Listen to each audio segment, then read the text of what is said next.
Now we're back after minor technical glitch there.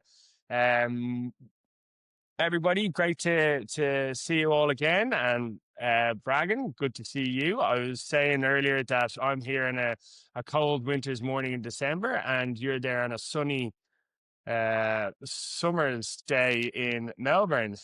Great to see you and great to chat to you.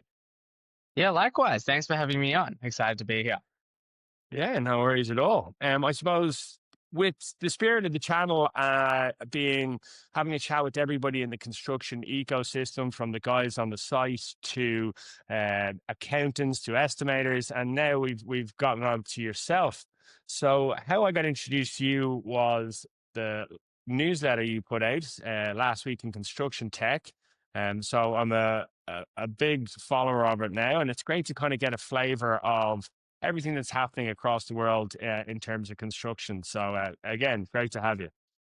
Yeah, no, thank you. That's kind of the idea behind the newsletter, just increasing the awareness of what's going on in construction and to help people to build for our space, but also to actually start using solutions.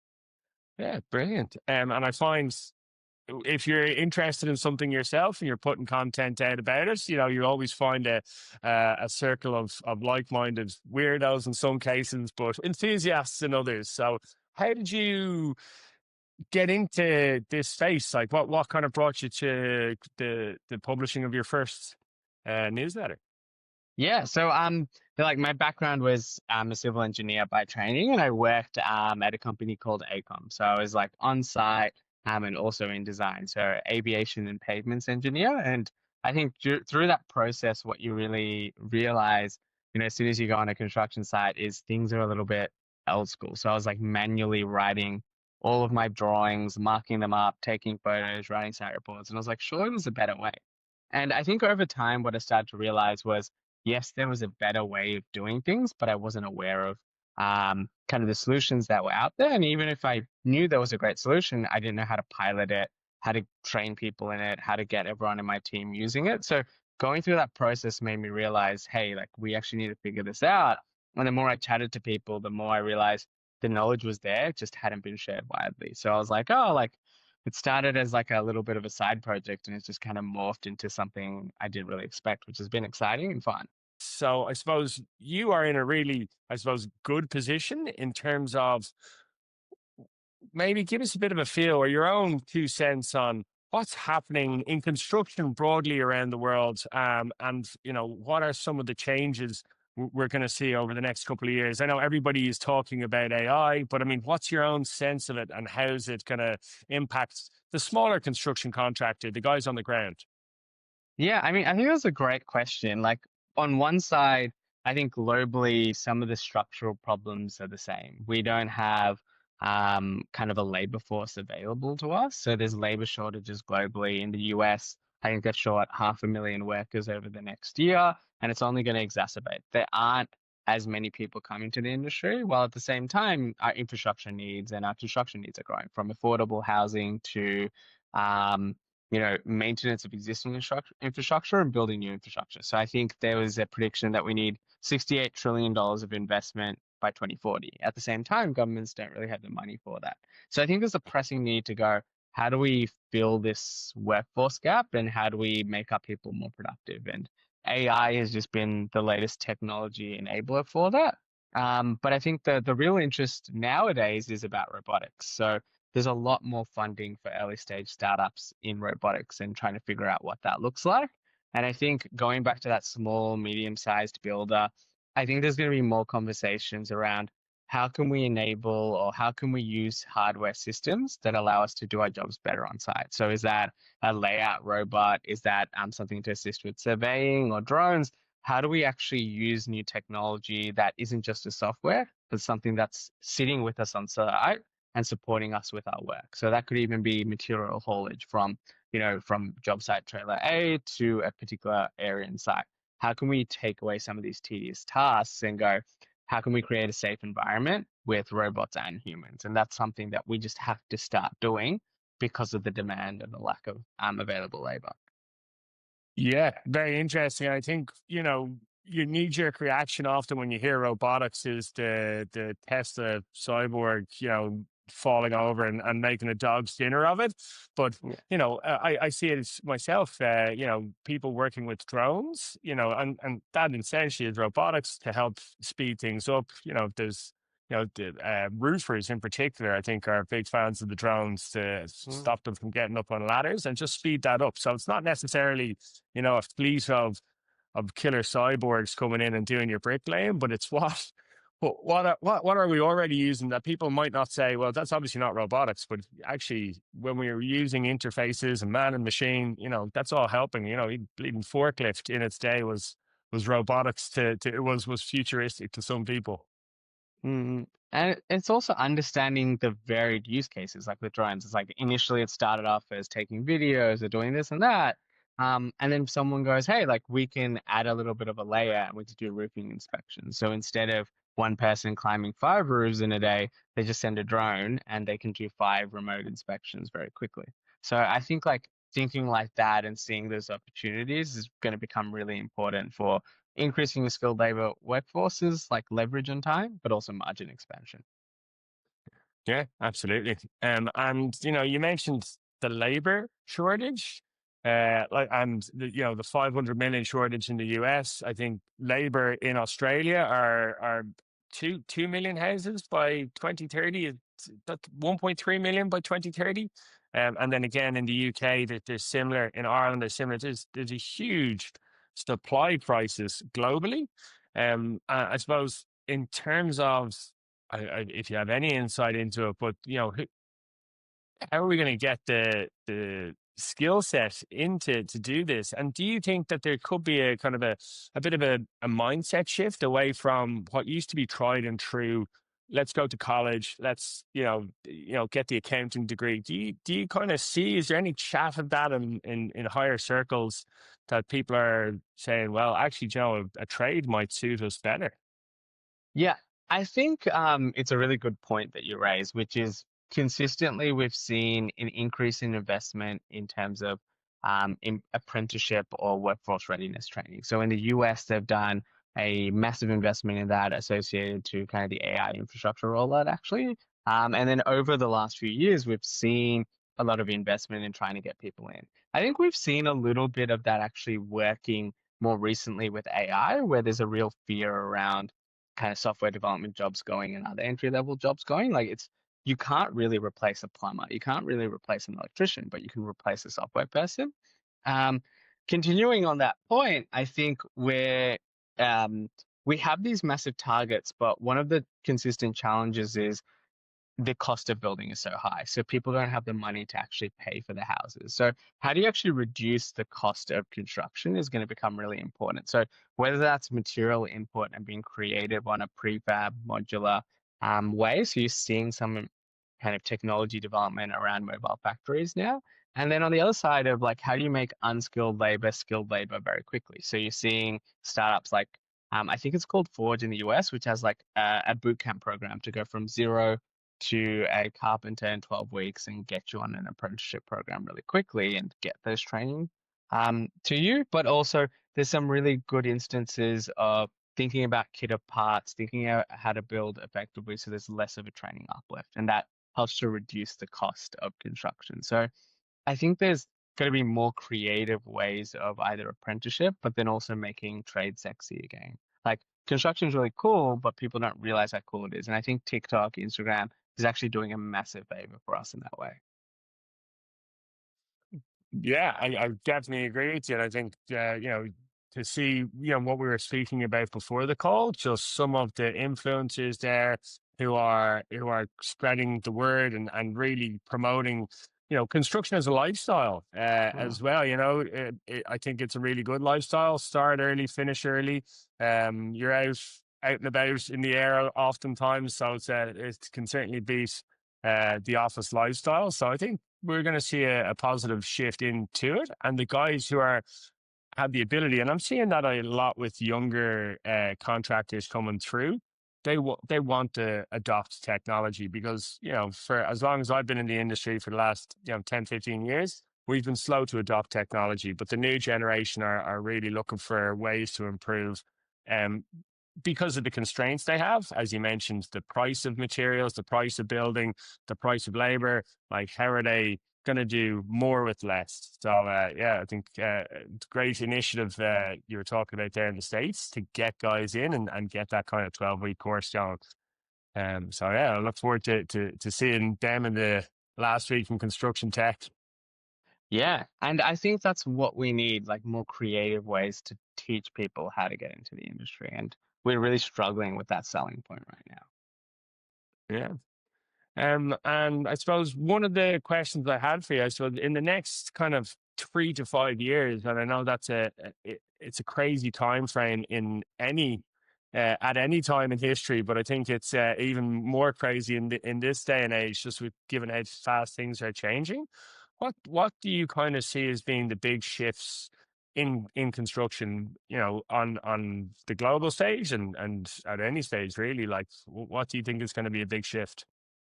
I think we'll move from, this talk about AI into AI becoming a reality. And Um, so far, it's been really challenging to see how AI could actually be incorporated in our industry and actually make change. But what we've started to see more recently is a shift away from kind of chatbot style interfaces to actual true and workflow enablement. So like AI agents and things like that. And what people are looking at is going, hey, we really understand this workflow. Maybe it's a proposal and bidding process. We understand where we're getting the request for proposal. We understand how we have to send out bids to subcontractors. We understand the internal stakeholder alignment.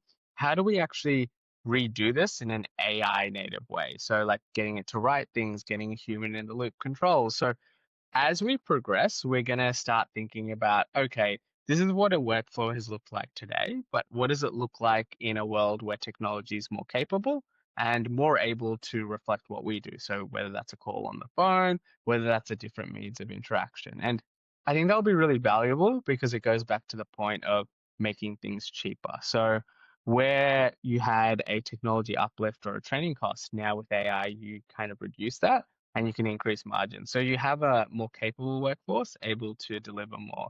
And right now, that AI fear is making people adopt really quickly and trial new things. So I think we'll move to a reality where we go, oh, like now we actually understand where technology is being adopted, where it's being diffused. So AI is really kind of interesting. And then the second, going back to the robotics point, is I think we won't have, true robotics yet, but we'll see remote control of like excavators and heavy machinery. So people aren't in the cab, but they're like kind of elsewhere and they're remotely controlling multiple vehicles. I think that'll be pretty cool. And also Mm. just the actual deployment of robotics. So pilot testing of a lot of robot solutions. They'll be in a nice air conditioned room somewhere versus Yeah. being out on site in wherever. So Yeah. I mean, I, you could, I'm sure yeah, they'll be sorry. happy. Yeah. I I said I'm mean, sure it's they'll like be work happy. from home. Yeah. Imagine it's the first true like work from home from construction when you're not like freezing at 6 a.m. Or boiling up Mm, in Darwin. yeah. Geez. Yes, hey, excellent. And I suppose, I mean, in terms of the startup scene in construction, what uh what what are you seeing that's exciting? Yeah, I think there's a lot of excitement right now because there's a lot of funding going in. So we're starting to see truly kind of interest on multiple levels. So you have investors who would invest in general solutions like financial solutions, marketing solutions, going, hey, construction's industry.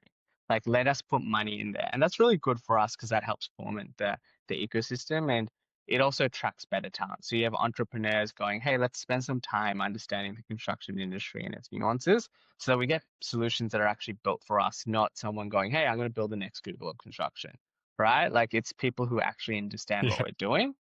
Um, and I think it's really exciting because the technology system or ecosystem is definitely developing. So as it develops, you'll also see pull from the industry. So people in the industry, and there's an accelerator program that I've helped with called Forward Labs, and what they're seeing is more and more industry professionals are getting pulled into the industry, are going, hey, I want to help technology. I want to work with startups. I don't want to keep doing things the way that we're already doing. Like going back to your point about young people wanting change, there's a lot more interest in actually being involved in supporting these startups build solutions that work for our industry and work for our industry's realities. And they're going, hey, how can we help? How can I trial? How can I pilot?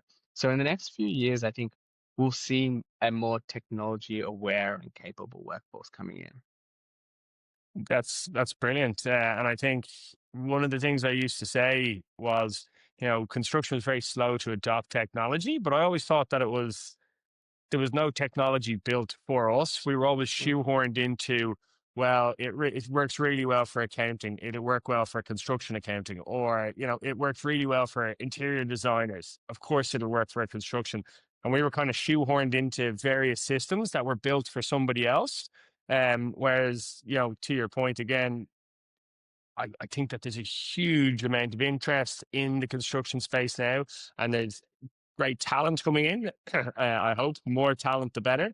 They are coming in looking to solve those real issues that are being faced by the guys on site every day. So I think that's an exciting thing that we're currently kind of changing into, which will lead to further adoption of technology throughout the construction ecosystem. And I think that's such a good point that you make. Like, I don't want to use zero. I want to use a solution that's actually tailored to construction.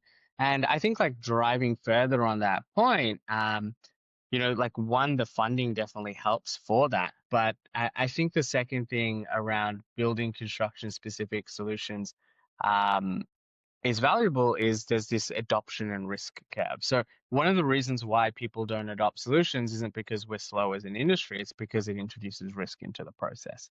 So, hey, I can try a new accounting software, or I can try, like, let's put it in operations, like we can trial a new scheduling software, but we're a margin thin industry. And if you bring risk, you have the potential for unlimited like cost blowout. So, if you're getting a lump sum for 10 million and you can deliver it for 9, you bring a new software, it screws up, you build it for 10 million, you make no margin. It actually doesn't necessarily make sense to adopt technology if it brings risk to the process. And when you're building a generic solution, it brings risk to the process. So building solutions tailored for our industry for people like yourself that I trust, because I'm like, hey, you've been in the industry, you talk to people, you know what you're doing. It makes me more likely to adopt that solution because I know that that risk of failure isn't as high as what it was.